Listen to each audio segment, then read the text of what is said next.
Ro'zaning salomatlikka ta'siri. Mo'minlarning ushbu ibodatni ado etishga muhabbatlari va shijoatlari yanada oshishi uchun tibbiyotga asoslanib, ro'zaning foydalarini ochib berishga harakat qilamiz. Olib borilgan tadqiqotlarda ro'za qon bosimining ko'tarilishi bilan bog'liq 100 dan ortiq kasalliklarga davo bo'lishi aniqlangan. Xususan, ro'za qon bosimining ortishi, qandli diabet, surunkali astma, nafas olish, yurak, jigar, allergiya, surunkali ekzema, teri kasalliklari kabi juda ko'plab kasalliklarga shifo bo'ladi. Ayniqsa, ro'za yurak saratoni, miya xurujiga qarshi samarali sanaladi.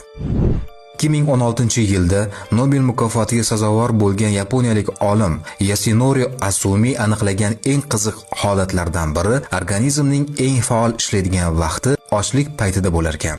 Ya'ni ochlik orqali odam organizmi birinchi o'rinda o'zidagi turli darajada zararlangan, kasallangan keraksiz hujayralardan qutulib, ularni energiyaga aylantirib